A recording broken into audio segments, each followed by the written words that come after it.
Hello mga kabsat! Kamusta kayo amin? Welcome sa ating YouTube channel. Today is Monday. So, kamusta kayo? And ngayon, balik tayo sa pag-vlog. So, yung last vlog ko mga loves ko, it was 3 days ago. So, ngayon mga loves ko, anyway, kamusta kayo? Sana nasa mabuti ang kalagayan. And medyo ako, masama yung pakiramdam natin today. And nag-free tayo today, di ako nag-work. So, naisip akong content dahil naboboard ako sa bahay kasi most kadalasan nasa trabaho ako mga loves ko. Pero ang hirap kasi na nasa bahay ka, nakahiga ka lang. So, mga loves ko, may naisip akong vlog for today. And ito po ay, I hope na magustuhan nyo. And matagal ko to na gustong i-video, i-vlog. Kaso, inisip ko kung gagawin ko ba. Kasi baka isipin nyo na brag. Or baka inisip nyo na yayabang ko yung mga bagay na pinapakita ko sa inyo. So, today's video mga loves, gusto ko lang ipakita sa inyo, i-share kung gaano kaganda to. And also, I'm also recommended kung gusto niyo yung mga ganitong bag. Since sa mga loves ko, bago ko ipapakita sa inyo, and itong bag na to mga ibigay po sa akin. And meron akong dalawang LV na bag na binigay sa akin ng anak ng boss ko. And then dahil nga siya ay parang kapatid ko na, and also I'm also help kasi last time nag-move sila ng bahay and nag-move siya ng country. So sabi niya, hindi ko to kailangan. Binigyan ako ng dalawa. So, ito po yung una po, yung Alma PM na, alam mo mga loves ko, yung Alma PM na bag, ito po ay luma na, mga loves ko. And binigyan ako ng maliit din na Alma BB. Super ganda and never niya nasuot. So, binigay niya sa akin. Sabi ko, are you sure na ibibigay mo sa akin? Or bayaran ko na lang. Kasi alam ko naman na kailangan mo yung pera o whatever. Sabi, no, these items ibigay ko sa iyo as parang friendship o parang kapatid na kita. Ay, nagpapasalamat ako mga loves ko. That is already for 3 years from now. And yun nga mga loves ko, kasi ito, alam nyo, bago niya to binili, ito na talaga yung wishes ko sa aking one of the investment na gusto kong bilhin. Kaso mga loves ko, super mahal. Hindi ko kaya, kahit kaya ko, iniisip ko, hindi ko bibilhin kasi mahal. So, either naman na bumibili ako ng mga second hand, na mga bag, mga loves ko, pero mahal pa din, no? Yun, pinag-iipunan ko siya. Pero this time, ipapakita ko sa inyo, mga loves, for sure magugustuhan nyo. Wow! So, ito mga loves, yung binigay niya sa akin. Dalawa actually yung binigay niya sa akin. Mamaya papakita ko sa inyo. And i-vlog ko na ata yun din yun. Hanapin nyo na lang dyan sa ating baba, sa ating video. Ito mga loves ko is Alma BB. Epi leather siya. So napakaganda. In blue. And ito nga mga loves ko, ito yung pinaka-small. May Alma BB, Alma PM, and Alma MM. I'm not sure. And ito po yung pinakamaliit. Loves, grabe. Super swerte ko kasi binigay niya sa akin to. And mostly ginagamit ko to lagi. Pero pag may occasion lang siya. Una po, meron tayong pa-letter L dyan. Yung aking name, Lisa. Ito po nabili ko sa Germany to. Was long time ago kasi pumunta kami ng Germany. And meron tayong susi dyan. Yung key nito, tinanggal ko. And then, kinonect ko dyan sa kanyang, key. And mga loves ko, meron siyang strap. Itong bag na to. And ito po ay yung kanyang condition. Napakaganda. Meron siyang 4 na paa dyan. Makikita nyo yung mga loves ko na super ganda pa niya. And then, never pa daw niya nagagamit to. And then, may mga konting scratch siya. Katulad niyan. Pero yung kanyang handle is super ganda pa. So, pagbukas natin mga loves ko ay meron akong nilagay na protection dyan kasi ayaw ko madumihan. Yan. And ito po yung kanyang straps mga loves. Ito po ay kanyang so pakita ko sa inyo mamaya. And ito po yung nilagay ko na kanyang protection mga loves. Yan. Kasi ayaw ko madumian. Yan po yung kanyang loob. Super ganda po. Super linis. Linis ang kanyang loob. So ito, nilagyan ko siya kasi ayaw ko na madumian. For example, yung mga lipstick kasi wala po siyang compartment dyan. And meron lang siya maliit na bulsa. May maliit na bulsa dyan. And the rest is wala na. So, buti na lang meron ako nito. Ito mga loves. So, eksakto siya dito sa loob niya. And mga loves ko, yung kanyang straps po is wala po siyang stressable. So, ito po ay pag kinabit mo to, ito lang siya. Ang ano ko lang mga loves ko, ang ayaw ko lang dito sa bag na to is yung kanyang straps is medyo mahaba. Mahaba sa akin. So, papakita ko sa inyo. Sa paglagay nyo, ang ginagawa ko is dito sa pinakauna. And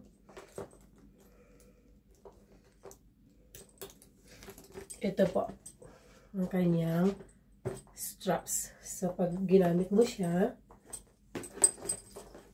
either maganda naman siya mga loves. Tamang-tama lang po yung kanyang haba. Yan. Tama lang po yung kanyang haba mga loves ko. And itong kay super ganda niya. Ang ganda po. Ang ganda-ganda. Super love na love ko tong bag na to. Yan, super ganda niya talaga mga loves kasi ito po ay napakatibay kumpara sa monogram. And kasi mga loves ko, halimbawa dito kasi may season tayo, may winter, autumn. Kahit umuulan, pwede ko itong gamitin mga loves. Kasi hindi siya masisira dahil epi leather po siya. And mga loves ko, tatanong niyo po, ito po ay ano po yung may lalaman niya? Super dami po. Pwede siyang phone, dalawang phone, lipstick, lotion, everything. Ang dami niyang pwedeng malaman yan. Maliit lang siya tignan, pero ang kanyang loob ay super space po sa loob. And mga loves ko, nag-research po ako sa Louis Vuitton shop, kung magkano na po to, is nasa 2,500 euros pag brand new. So, yung mga second hand, mga loves ko, mabibili mo to ng 900 euros. Depende po sa klase. Pero ito mga loves ko is very good condition. Pwede ko po ito mabenta. And marami po nag-PM sa akin. Nakita nila to na gusto nila. Pag once daw ibenta ko daw sa kanila. Diba? Napakaswerte ko. Ipapakita ko sa inyo yung isa na binigay niya. So, ito po yung binigay niya na una mga loves ko. And super gamit na po. Vintage ang tawag nun. Ito po yung binigay niya sa akin. And super gamit na gamit niya before. Binigay niya actually. Sabi niya, gusto mo ba to? Kasi ito po actually nalagyan niya ng mga gamit niya. And nakalagay lang sa labas. And super dumi. Actually, ang dumi-dumi nito mga loves ko. Black na lahat to. Ang ginawa ko, nininis ko siya. Pero ito na talaga yung kulay niya. Ito po ay Alma PM po to mga loves ko. And super ganda pa niya. Binigay din niya sa akin to. Mahilig po siya sa mga bag na LV, Chanel, Gucci, Prada. Pero ang pinaka-favorite niya na brand is Louis Vuitton. Ito po yung pinaka-loob niya. Meron akong dyan, organizer. May isang packet. Yan. And ito po yung isang binigay niya. So, dalawa po yung binigay niya sa akin. O, diba? Napakaswerte ko. Kasi mga loves ko, hindi mo na po ito mabibili ng mura ngayon. Super mahal na po ito ngayon. So, I'm very lucky. Pero, deserve ko naman mga loves kasi hardworking ako sa kanila. Matagal na ako nag-work sa kanila. And then, yung nanay niya, mahilig din sa mga bag. Ang bag niya mostly mga Chanel. Pero, hindi ko na po hinahangat yung Chanel niya kasi mahal. Ang mahal ng Chanel ngayon nasa 3,000-4,000 euros. Pero sabi ng anak niya, malay mo least one day bibigyan ka ng one of the Chanel bag. O, diba? Pero hindi ko rin expect yung mga loves ko. Basta ako, meron na tayong ganito na Alma BB. Super favorite ko to mga loves. Ginagamit ko to important occasion. Grabe. Napakaswerte ko talaga. Diba? So, yun. Ako naman mga loves ko, nag-invest ako ng mga bag na mga ganyan. Pero mga second hand. Pero mayroon lang akong 3 bagay na brand new. Pinag-ipunan ko yun. Matagal na yun. Ang pinakauna kong binili is yung Neverfull. That was 2018. Mura pa noon ang Neverfull MM. Nabili ko yun ng 700 euros. Brand new yun. Pinag-ipunan ko talaga. And yung second naman after months is yung Speedy 30 na monogram. Wala siyang straps. Speedy 30 na monogram, nabili ko yon ng 600 plus. That was 2019 or 2018, the same year. Saka yung wallet ko na medyo mahaba siya mga loves ko. Ang tawag nyo is Eva. Ewan ko. Nabili ko yon ng mga 300 plus. Ngayon nasa na 600 na ngayon o 700 na. Mahal. Yung klase po ng mga bags ngayon ng mga Louis Vuitton is yung kanyang value nila is tumataas mga loves ko. So ako, ito, hindi ko to ibebenta to kasi very, very important sa akin to, binigay sa akin to. Ikikip ko to. Ito naman, maganda rin to mga loves. Hindi ko rin ibebenta. Lahat naman ng mga LV ko, hindi ko ibebenta from now. Pero sana, halimbawa na ako ay tumanda na, hindi ko na kailangan yung mga bag na yan, pwede ko ibenta. Pero this time, ginagamit ko talaga yan. Mostly pag lumalabas ako. So, yun. And the rest na bag ko, mga loves ko, mga vintage na nabili ko yan for second hand. And ginagamit ko din yun. So, pwede ko ibenta yun for, pag hindi ko na talaga gamit. And mostly, ako mga loves ko, ang ininvest ko ngayon is mga alahas, mga gold. So, yun po ang ini-invest ko. But this time, nag-stop muna ako kasi super mahal po ng gold ngayon dito sa amin. So, buti na lang nakapag-invest ako. That was 2 years ago. So, yan. So, yun. And ito po. At pinakita ko sa inyo. At sana nagustuhan nyo. And kung gusto nyo pong malaman yung mga details nito, mag-search nyo na lang po sa Google. Alma BB. Alma BB Epi Leather. So, ito po siya.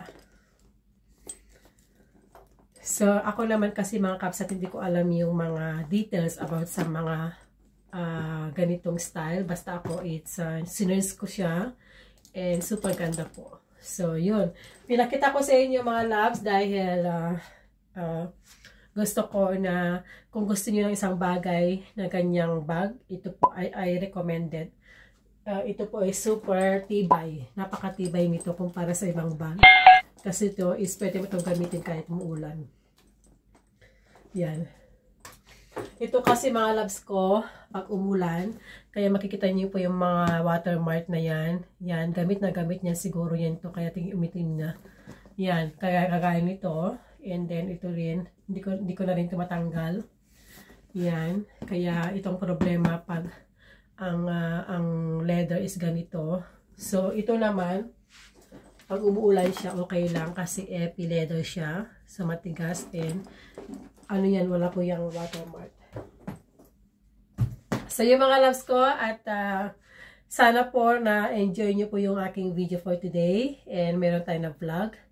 At sana po, at wag nyo po akong husgahan, ibats. Pinakita ko lang sa inyo itong bag na ito, one of my deserved blessing na binigay sa akin ng aking anak ng boss ko. So, yun. Kung nagustuhan niyo po itong video na to, pakibigyan niyo po ako ng like. Pag hindi pa kayo nakapag-subscribe, click po yung subscribe button dyan and all. Sa ating next video, mag-comment kayo kung ano gusto niyo makita. Gusto niyo po makita yung mga collection ko na mga vintage bag and ipopost ko. So, yun po. At maraming salamat. God bless everyone. Ingat po tayo at maraming nagkakasakit ngayon. And I love you all. And regards sa mga nanonood sa akin, shout out sa inyo lahat. Love you. God bless. Bye!